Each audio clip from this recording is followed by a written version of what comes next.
C'est l'histoire d'un cargo en route vers l'Europe. À l'intérieur d'un conteneur, un insecte attend sagement de débarquer pour faire son nid.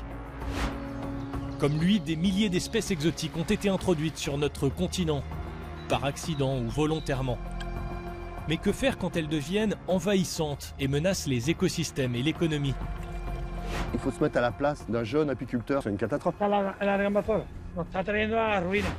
C'est ce qu'on va voir dans cet épisode.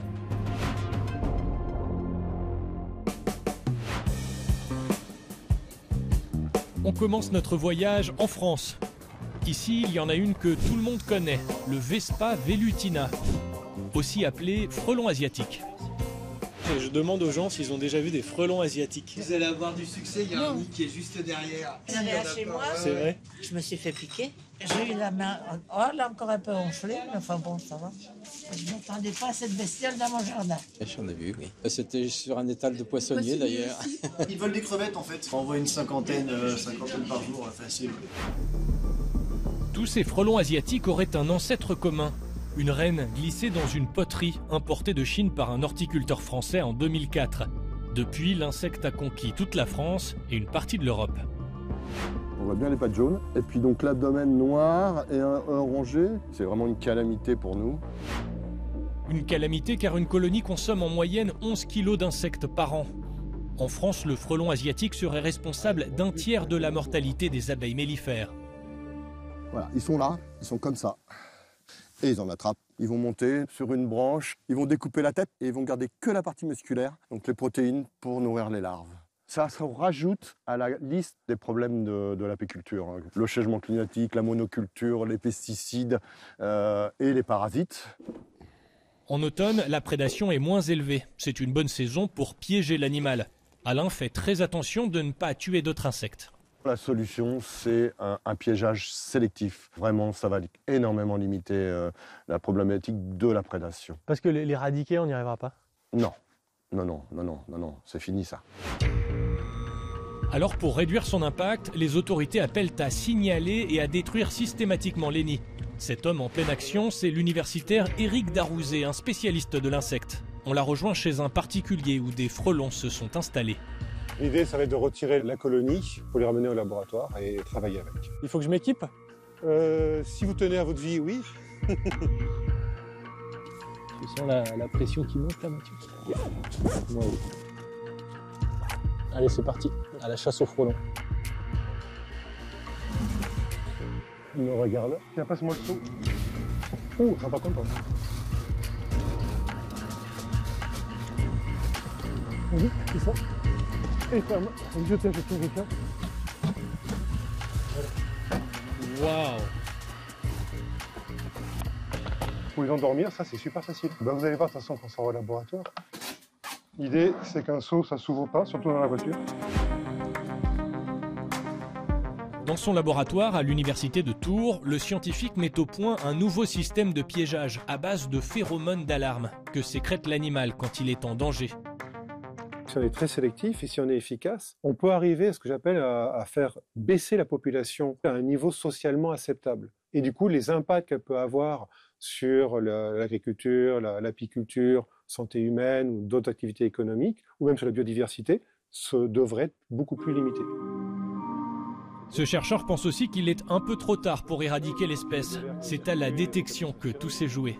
Mais maintenant, on a d'autres espèces qui arrivent. Il y a le Vespa orientalis, le frelon oriental qui est arrivé dans le sud de la France, du côté de Marseille. Il y a le Vespa soror qui a été observé en Espagne, dans la région de Madrid. Mais est-ce qu'on a vraiment appris du frelon Vespa velutina pour agir comme il faut sur orientalis? Qu'est-ce qu'on peut retirer de l'histoire? C'est que si on n'agit pas, on a une population invasive qui peut envahir toute l'Europe. Le frelon asiatique est dans la liste des 88 espèces exotiques envahissantes préoccupantes pour l'Union européenne. 41 sont végétales et 47 sont animales. Elles sont soumises à des restrictions comme le commerce et les États sont tenus de prendre des mesures de gestion. Direction le sud de l'Espagne. Ici, il y a une autre espèce qui inquiète. Elle vit sous l'eau. Le Rugulopteryx okamurae, c'est cette algue, elle aussi arrivée d'Asie. Premier problème, des masses d'algues arrivent sur le sable en été et le nettoyage coûte cher aux contribuables. Ici sur cette célèbre plage de Cadiz, la mairie a retiré plus de 300 tonnes d'algues cette année. On ne peut pas dire qu'elle soit très appréciée ni des touristes ni des habitants. L'Espagne a mis en place une stratégie nationale de contrôle de cette algue, qui a aussi un immense impact sur la pêche. Il suffit d'aller dans un port pour le voir. Buenos días, trabajamos sobre la alga invasora. Mira, todas las que tú quieras. Y lo que estuvo 2 horas en el agua no puede estar más tiempo porque se cargan todas las redes. Yo no sé de dónde viene esto, pero esto es una ruina para nosotros. Regarde ça. Las redes, una vez que las cogen, ya los pescados no llegan, porque el pescado lo ve, le da para atrás. Y otro problema que hay, como el fondo está lleno, no ve comida, pues el animal se tiene que ir a buscar la vida a otro lado.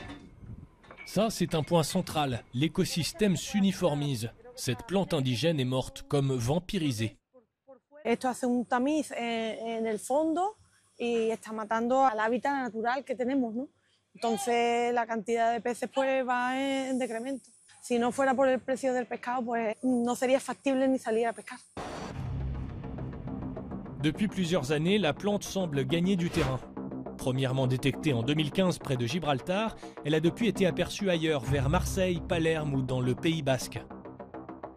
La verdad que esta especie tiene un potencial invasor que probablemente no hayamos visto algo similar. Ces scientifiques tentent de percer le mystère de cette invasion fulgurante et ils sont pessimistes.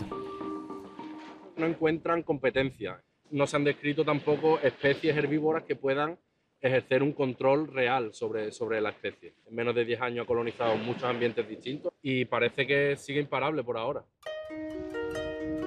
Alors les chercheurs de la junte d'Andalousie étudient l'impact sur les espèces qui s'en nourrissent et sur leur descendance, comme ces oursins, afin de fournir des données précises pour une gestion durable de cette algue.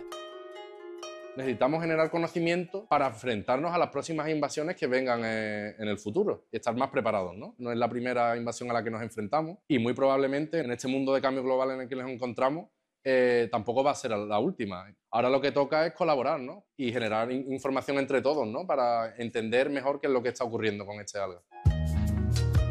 La commercialisation de cette espèce invasive est encore interdite. Mais dans le cadre d'un projet européen, ils cherchent des manières de valoriser cette biomasse abondante. Vamos a evaluar su funcionalidad como inmunoestimulantes y vamos a incluir estos compuestos en la dieta de los peces de acuicultura para reforzar su sistema de defensa y aumentar su resistencia a enfermedades. C'est la fin de ce voyage. Je vous dis à très bientôt sur la route d'un monde plus vert.